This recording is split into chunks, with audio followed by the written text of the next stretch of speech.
Olá, amigos, bem-vindo ao canal Aprendendo com o Espiritismo. Eu resolvi mudar o nome do canal. Por quê? Porque eu estou aprendendo muito com o André Luiz, eu acredito que vocês também, aos poucos que estão ouvindo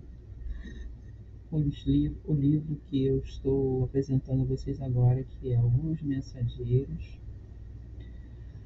Então, bem-vindos mais uma vez para a audição do capítulo 9 do livro Os Mensageiros, que é intitulado como Ouvindo Impressões. Bom, neste capítulo, somos levados a uma conversa mais íntima entre Acelino e Otávio, enquanto André é conduzido a outro lugar da sala por Vicente. É como se estivéssemos ali, no meio da cena, observando tudo de perto. E o que mais me chamou a atenção foi a maneira como os personagens discutem as derrotas sofridas na Terra. É como se cada palavra, cada frase, nos fizesse refletir sobre nossas próprias experiências e desafios. Eu não posso deixar de mencionar a forma como André descreve as palestras interessantes e educativas que estão acontecendo ao redor. É como se estivéssemos lá participando delas também, absorvendo todo o conhecimento e as lições compartilhadas. Bom, enfim, esse capítulo me deixou ainda mais ansiosa para continuar a leitura e descobrir o que mais os mensageiros têm a nos ensinar. É definitivamente um daqueles livros que mexem com a gente e nos fazem refletir sobre a vida de uma maneira completamente nova. Se você ainda não leu, eu super recomendo. Bora ao capítulo 9.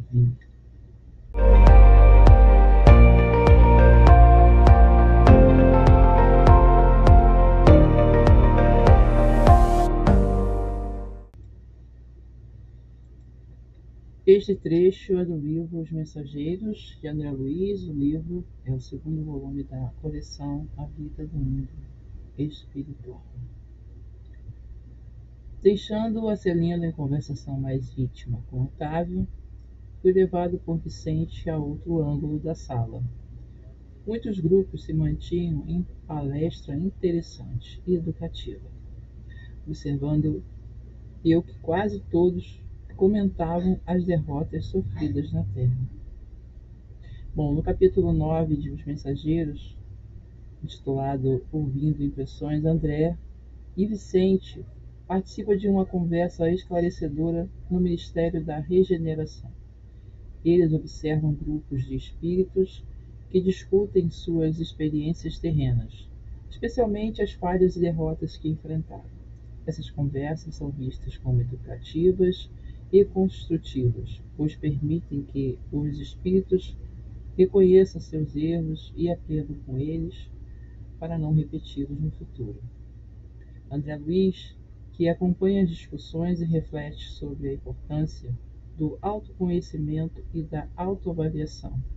Ele é orientado por Vicente, um espírito mais experiente, que explica a relevância de tais conversas para o crescimento espiritual. Outros personagens mencionados incluem Acelino, que tem uma conversa mais íntima com Otávio, e Telésforo, um instrutor que oferece orientações valiosas sobre o trabalho de intercâmbio entre os mundos físico e espiritual. O capítulo destaca a importância de reconhecer e aprender com os erros, em vez de se revoltar ou reclamar. A mensagem central é que a reflexão, o diálogo construtivo são fundamentais para o progresso espiritual e a preparação para as futuras tarefas do serviço do bem comum. Ainda no capítulo que mostra sobre uma conversa entre espíritos que refletem sobre suas vidas passadas na Terra, André Luiz é levado por Vicente para ouvir essas conversas. Eles encontram Celino e Otávio conversando intimamente, enquanto outros grupos discutem suas falhas e derrotas. Uma senhora chamada Mariana compartilha suas dificuldades em cumprir suas tarefas espirituais devido à desaprovação do marido. Uma senhora chamada Mariana compartilha suas dificuldades em cumprir suas tarefas espirituais devido à desaprovação do marido. Se chamava Amâncio. E a resistência de sua família. Ela dizia: se os enfermos me procuravam no receituário comum, agravava-se a neurastenia. Se os companheiros de doutrina me convidavam aos estudos evangélicos, revoltava-se ciumento. Que pensam vocês? Chegava a mobilizar minhas filhas contra mim. Como seria possível, em tais circunstâncias, atender às obrigações mediúnicas? Talvez pudesse conquistar o entendimento do esposo e a colaboração das filhas, se trabalhasse em silêncio, mostrando sincera disposição para o sacrifício. Nossos atos, Mariana, são muito mais contagiosos que nossas palavras.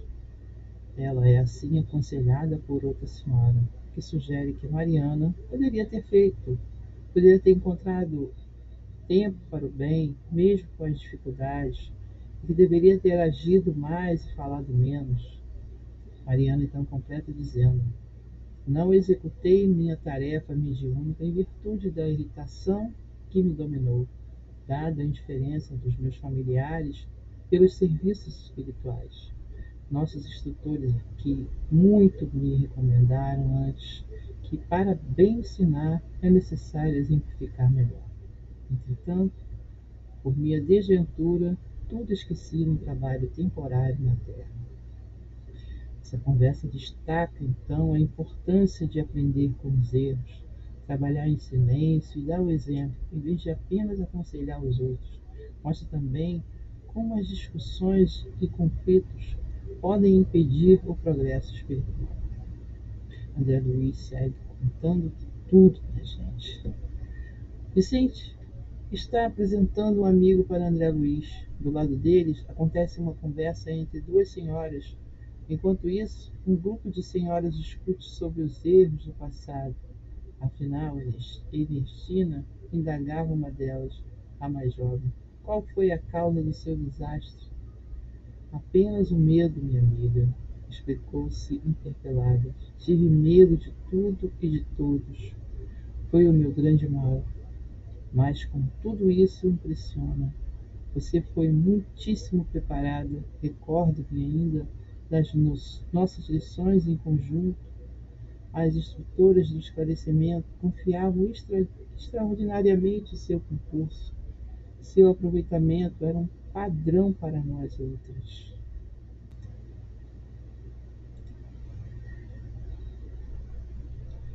Uma delas admite que o medo foi a causa de seu fracasso.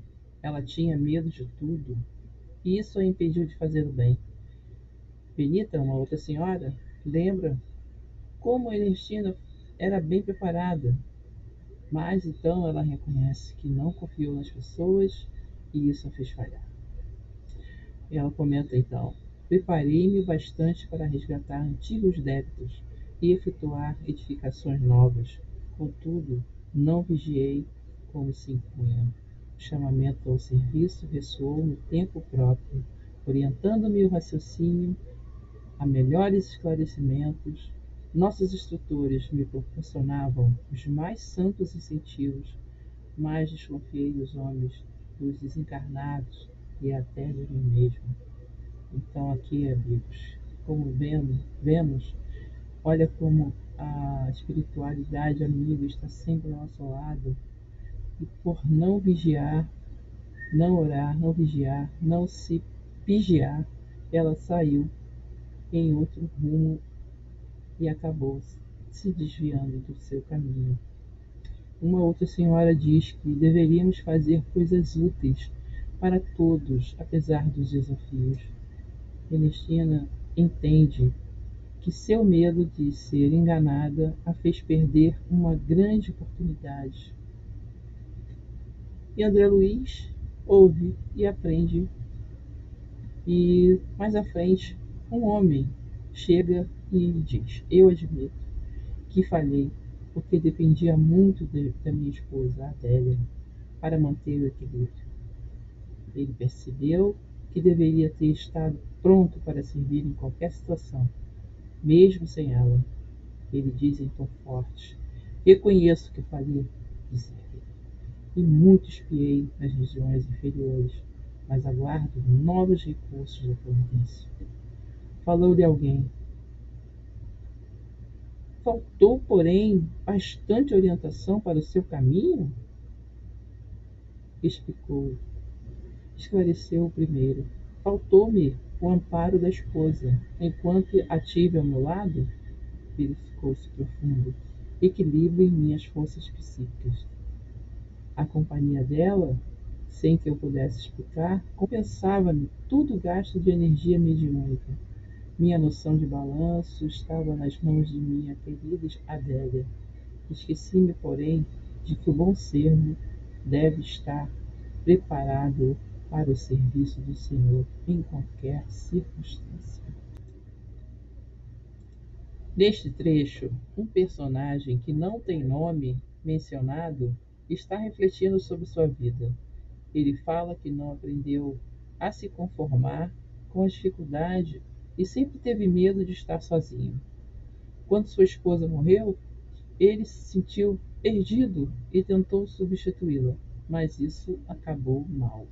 Sua segunda esposa o influenciou negativamente, e ele se envolveu em outras coisas ruins que nunca imaginou que faria. Ele reconhece seus erros, mas ainda acha que será difícil ter sucesso no futuro sem uma parceira que ele realmente ama. Para exemplificar, é como se você estivesse jogando um jogo de videogame e sempre dependesse de um amigo para passar as fases difíceis. Quando esse amigo não pode mais jogar com você, em vez de aprender a passar as fases sozinho, você tenta encontrar outro amigo para ajudar. Mas essa nova pessoa só te ensina truques ruins e você acaba perdendo o jogo.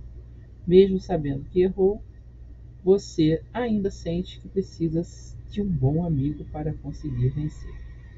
A conclusão do capítulo destaca a importância da autoanálise e do aprendizado com os erros passados para o crescimento espiritual. Os personagens refletem sobre suas experiências na Terra e reconhecem que, apesar dos desafios e falhas, é essencial continuar buscando o bem e a melhoria pessoal.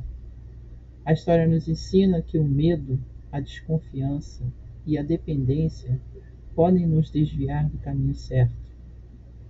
Mas, com o entendimento e a vontade de mudar, podemos superar esses obstáculos e evoluir. É uma lição de resiliência e esperança, mostrando que, mesmo após as falhas, ainda há oportunidades para o progresso e redenção. Podemos destacar no capítulo mencionado, capítulo 9, que os personagens enfrentaram falhas significativas em diferentes aspectos de suas vidas espirituais e pessoais. Vou ressaltar algumas, mas diante da leitura da obra, você aí, ouvinte, irá tirar suas próprias conclusões. Reafirmo que aqui no canal trago a descrição do resumo. Então vamos a algumas falhas.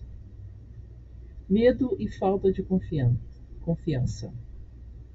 Ernestina admite que seu medo foi a causa principal de seu desastre.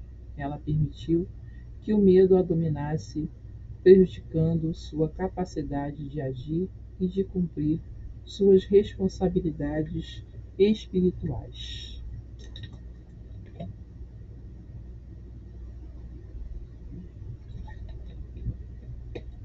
desconfiança e falta de vigilância. O personagem que lamenta sua queda espiritual reconhece que falhou ao não confiar nas orientações espirituais e ao permitir que a morte de sua esposa o desequilibrasse. Ele também revela ter sido influenciado negativamente por sua segunda esposa, devido à sua falta de vigilância e discernimento. Então, desconfiança e falta de vigilância. Dependência emocional inadequada. O mesmo personagem reconhece que ele era excessivamente dependente de sua falecida esposa, permitindo que sua ausência desestabilizasse sua vida espiritual e moral. Ele busca substituí-la de forma equivocada, o que o leva a desvios e à queda espiritual. Dependência emocional inadequada. Substituição inadequada de apoio. Este personagem busca substituir o apoio de sua primeira esposa com sua segunda esposa, mas descobre que isso o conduz a mais influências e a um declínio moral. Então, essas falhas destacam a importância da coragem, da confiança, da vigilância, da independência emocional na jornada espiritual e pessoal. Mostra como as escolhas erradas, o medo e a dependência podem levar a consequências graves e desvios do caminho da evolução espiritual. Olha só, gente. Olha como esse livro é maravilhoso. A gente que está aqui, ó, sem saber de nada, com a nossa visão ainda turva para as coisas, não temos o discernimento, a abertura, né, da nossa capacidade visual, da nossa capacidade de audição, para poder ouvir nossos queridos amigos, nossos mentores, a nos ajudarem a passar tantas dificuldades e acabamos nos desviando do nosso grande propósito. Um espírita comprometido seria alguém que vive de acordo com os princípios da doutrina espírita e busca constantemente aplicar esses princípios em sua vida diária. Bom, vou novamente destacar aqui algumas características e ações que definem o espírita comprometido. Mas, como sabem, cada um pode tirar a sua conclusão e dizer: ah, você tá louca, Vera. Não é bem assim não, hein? Mas é bom a gente ouvir um pouquinho. Vamos lá. Estudo constante. O espírita comprometido dedica tempo regular ao estudo das obras básicas da doutrina espírita, bem como textos complementares que amplie seu conhecimento sobre os ensinamentos espíritas. Pô, não gosta de ler? Vai ouvir a Vera lá no canal do YouTube, então. Prática da caridade. Vive a caridade em sua vida cotidiana, buscando ajudar aqueles que estão em necessidade, seja através de ações diretas, de assistência material, de apoio emocional ou contribuições para instituições beneficentes. Ou então, uma oração que não custa nada, é só você sentar, se mentalizar, se centrar em 1 minutinho, 2, 5, 10, 15 minutos. Faça uma oração breve, que essa oração será levada ao espaço e sim, será levada a alguém que necessita. Conduta moral elevada, buscar viver de acordo com os princípios éticos e morais ensinados pelo Espiritismo, cultivando valores como honestidade, solidariedade, tolerância e respeito ao próximo. Vida fraterna, manter relacionamentos baseados na fraternidade, na compreensão, na cooperação mútua, evitando conflitos desnecessários e buscando resolver divergências de forma pacífica. Prática da mediunidade responsável. Se for médium, pratica a mediunidade de forma responsável e ética, buscando desenvolver seus dons mediúnicos para o serviço ao próximo, com humildade, discernimento e orientação adequada.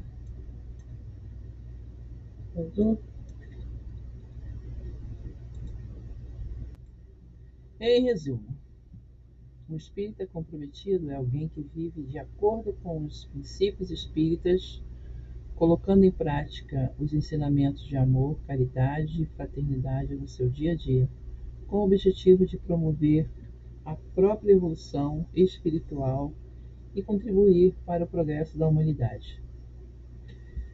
Eu sei que é difícil, eu também tento pra caramba isso, colocar em prática tudo que eu leio, tudo que eu os canais que eu assisto, todos que eles falam, que eles comentam, que eu estudo, mas eu sei que eu estou tentando. Isso é algo bom. É o que diz aqui, ó. Autoaperfeiçoamento, busca constante, o autoconhecimento e o aprimoramento pessoal, trabalhando na superação de suas imperfeições e na melhoria de suas virtudes através da reflexão, da oração e da prática do bem. Eu sei que a gente está tentando, eu sei que a gente está indo na luta, mas o que fala sobre se autoconhecer, conhecer onde eu estou errando, sabe? Quando você faz algo e se questiona, fala, isso é muito bom, isso é muito bom quando você se questiona. É por aí mesmo. Acho engraçado isso. Antes de gravar, ele fala assim, vê se não tem nada nos seus dentes. Aparece aqui. Antes de gravar, veja se não tem nada nos seus dentes. Muito engraçado. Então aí, gente, obrigada por ouvir, né? Capítulo 9 da série A Vida no Mundo Espiritual, querido André Luiz, né? Com a psicografia do Francisco Cândido Xavier. Então, isso aí. Eu sou a Vera e seguimos aí no estudo dos capítulos do livro da série A Vida no Mundo Espiritual. Nós estamos aqui, ó, nos Mensageiros, no capítulo 9, ouvindo impressões. Eu deixo aqui um abraço e muito obrigada por assistir, por me ouvir, pela paciência, e espero contar com vocês em mais um próximo capítulo, o capítulo 10, que será a experiência de Joel. Então, vamos falar o que aconteceu com Joel, e o que será que aconteceu, o que Joel veio fazer aqui e não fez, o que aconteceu com Joel. Então eu aguardo vocês para mais este capítulo, que é o capítulo 10. Estaremos juntos. Obrigada. Até mais.